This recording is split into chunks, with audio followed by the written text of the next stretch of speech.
Right here on KTA News, we certainly will update you. But we come back to matters newsroom, and we had spoken earlier on to Elvis Kosgei, who's our reporter, and he's still on standby and is going to be coming back with us. But I'd like to come back to the panel here in studio, and one of the things that he brought out is the challenge of, there are two things actually that I gleaned out of that. One is the challenge of being in the county and giving a negative story, and you're viewed as an enemy of the county. And again, you have to think matter security. Let me start with you, Daktari, on your thoughts on that and how to navigate that.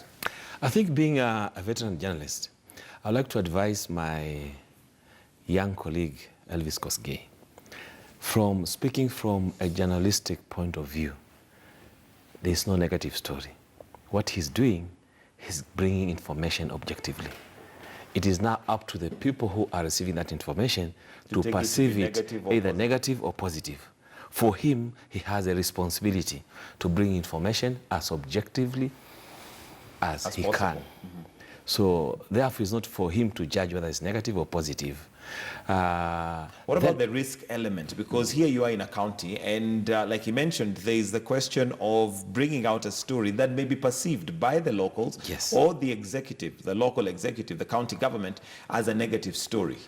You see, one of the things that, one of the risks to be a journalist, being the watchman of the people, is the risk of being unpopular. Yes, being unpopular.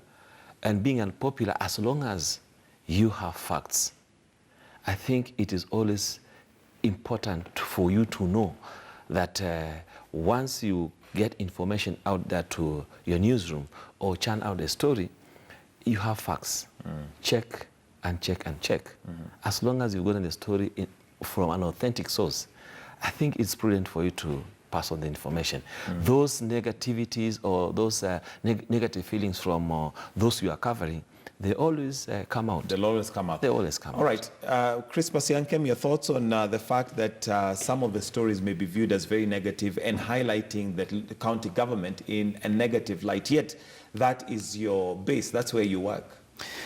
I think it was edifying to listen to Elvis Kosgei, at the same time sympathize with him. But I want to say this, Michael.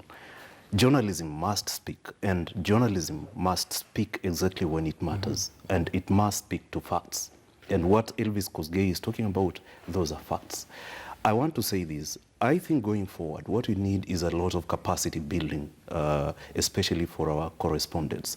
Number two, I think it is important for us to sensitize the masses and tell them they have the cardinal responsibility of holding their county leadership to account. There is nothing like doing negative stories and at the same time these locals actually backing their county leadership. I think it is bad manners, and this is where exactly our county leadership is getting their bad manners from, because they have been able to penetrate their constituents and they have the backing. Number two, I think for the media, it is very important for us to have alternative sources of revenue, because actually that's where the problem is. Commercial interests overriding objectivity in the newsroom. Because like he pointed out, a county government, for instance, has already placed an ad. Correct. In your, let me say, dailies, or maybe even paid for, yes, paid for something. A live broadcast. You know, actually, that is where they get their power to coerce you and call the editors and tell you, you run that story which is perceived as negative, quote unquote, then I pull out my ad. But you see, if you're empowered, you'll say, pull out your ad because I have an alternative source of income or revenue. So the story will run. Number three, I think citizens must be told that they should take responsibility and ensure that they are taking part in what is perceived to be development in their area. For instance, actually, the entire conversation of public participation. How is it done? Is it ever done? Where it is done?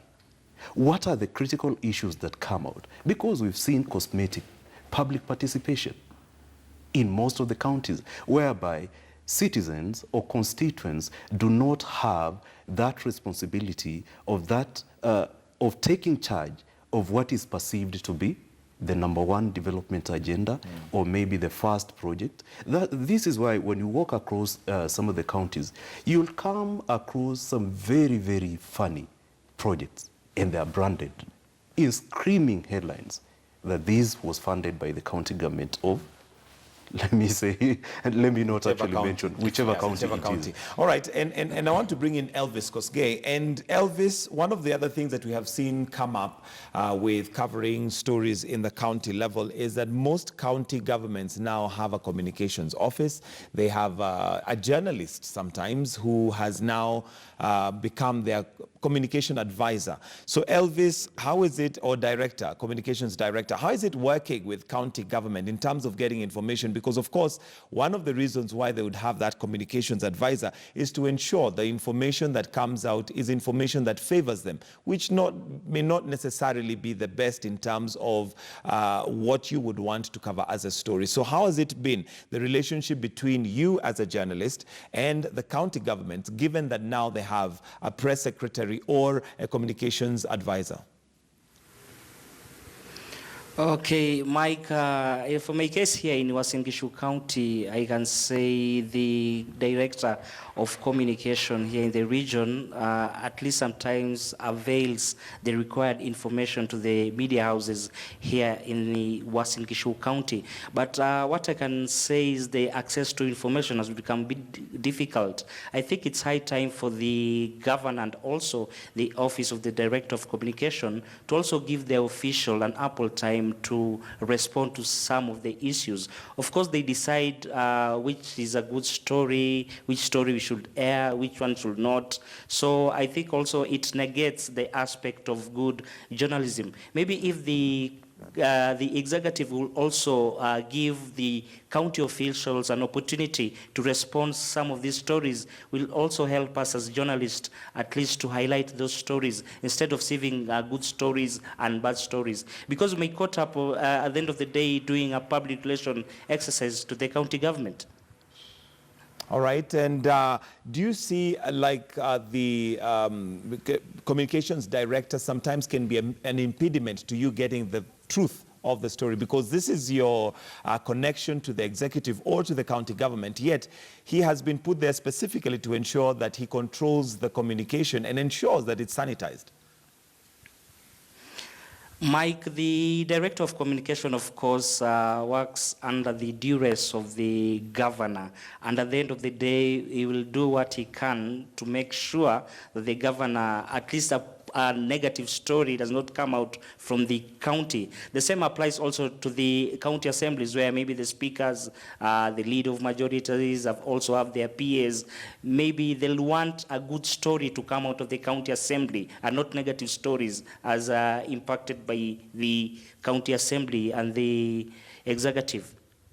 All right, and Elvis, I'll come back to you. Dr. Hisa, your thoughts on how we should relate now with the communications director on the county level, because they're there for a reason, but not necessarily a reason that we want to help them in their work. I think we have to go back and check on how they got those jobs sometimes. And their JD, what is their job description?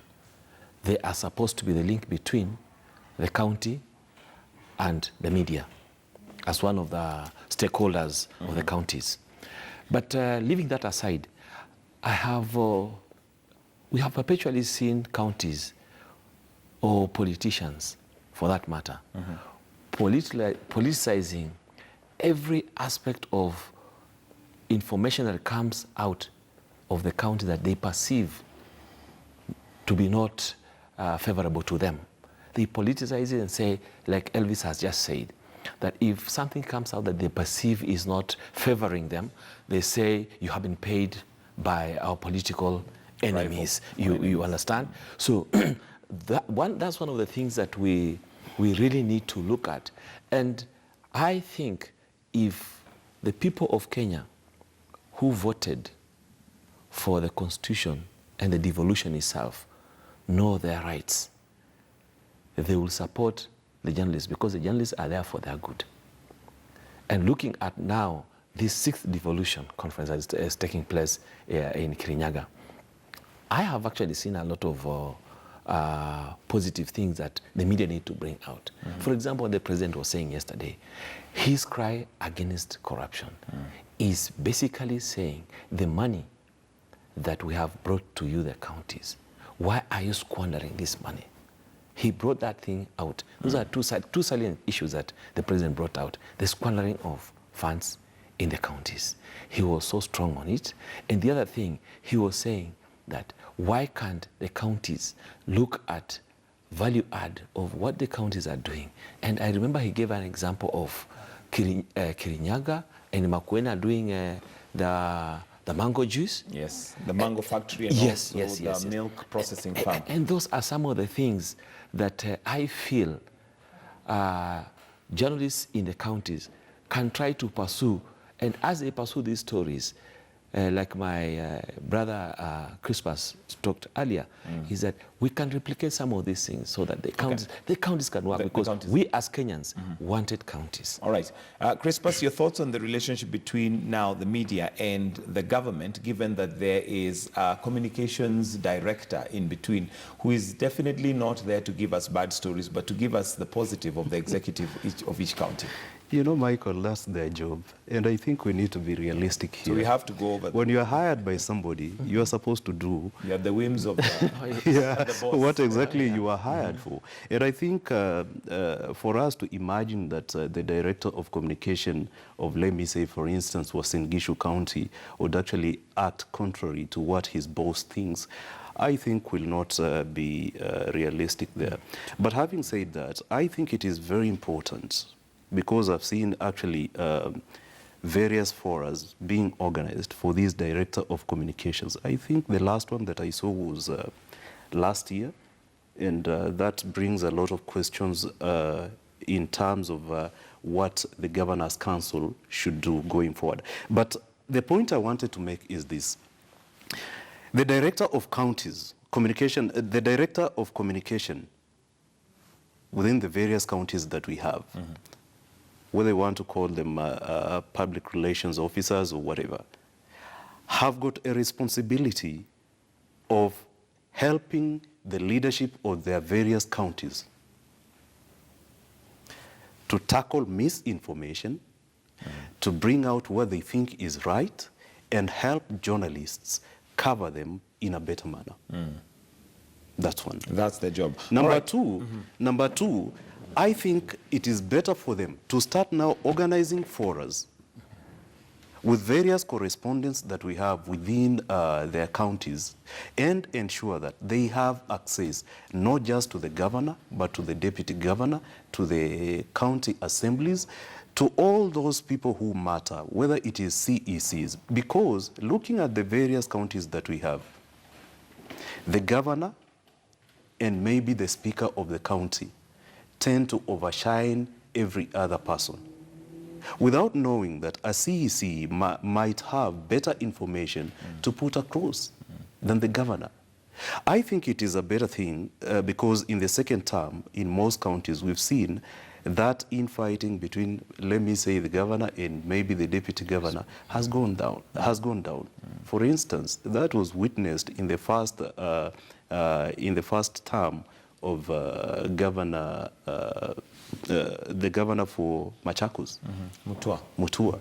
There was a lot of infighting, but now we've seen that actually changing. So I think in terms of looking at the developments within our counties, we are doing better.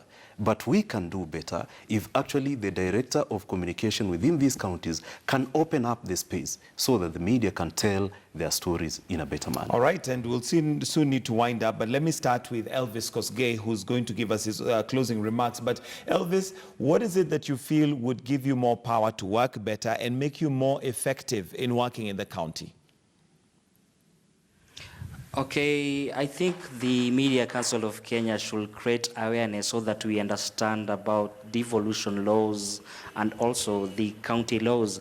Another thing, as a media house, maybe we need to impact generally on journalists working at the county levels. Because for my case, I work for 6 counties here in the North region.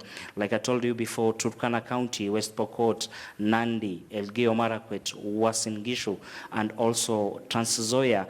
For me to crisscross these regions, which is a vast, like Turkana, it lies under the 77,000 square kilometers. For me, maybe to crisscross from one region to the other, I think as a media house, we need to really facilitate the correspondence in the region, not only for TV, but also for the newspapers and other digital platform. Another issue is the issue of insecurity.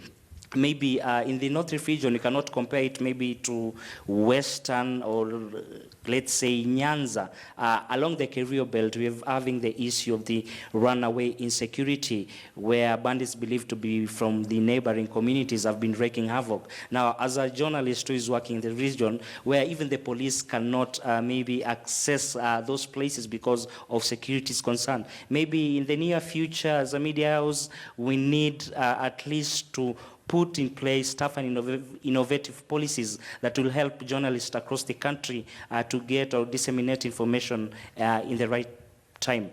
All right, thank you very much, Elvis Kosgei. So we'll let him go now and come to your closing remarks, gentlemen. I'll start with you, Crispus, your closing remarks. I think Elvis has brought out a very important point when he talked about capacity building for correspondents and ensuring that they are well versed in terms of reporting on devolution.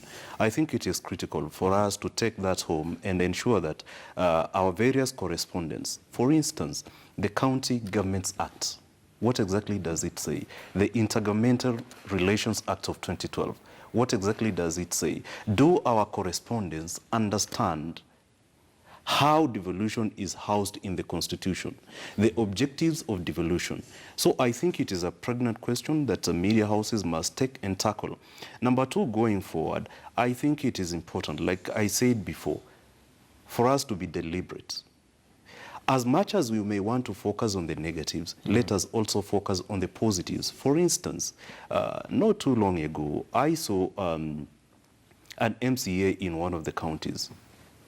He was actually driving with a lot of bundles of money in his hands.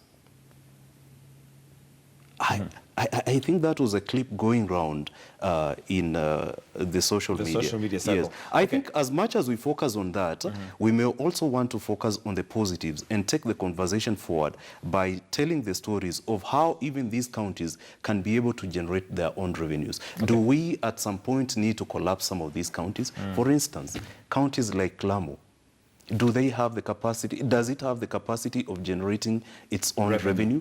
And what are the alternative sources of revenue?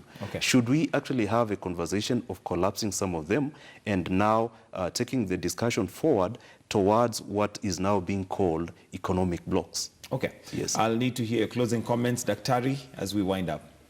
Yeah, I think one of the things that is standing out very well is that we well know that the media sets the agenda for society. So therefore, it's a responsibility of media houses through its editors to guide reporters, especially on the issues to do with the devolution, which we also have to leverage on the Media Council of Kenya to sensitize the correspondents and even journalists, so that when they go out there to get information, they are equipped and they have something to fall back to if they are reporting, and their responsibility is objective reporting and dissemination of information, so that their role is well understood by the counties. And mark you, most of the communication directors in counties are former journalists. Correct. So I think it would be so easy if the unions or the Media Council of Kenya, where those directors and the journalists fall, are brought together so that it is strongly stated to them and is also understood by the counties that these journalists are not here for bad. They're here for good. They are vehicles that are supposed to be disseminating information to the people and to other places, so that for the good of the county, because the counties have to work, and it's a good thing, and it's us Kenyans who wanted the devolution through the constitution when in 2010. Thank you very much, gentlemen. Dr. Christopher Kisa, lecturer at Daystar in journalism, Chris Pasiankem, who's a communications consultant, and Elvis Kosgei, who was joining us from our studios in Eldoret. Thank you very much. That's where we wind up the newsroom.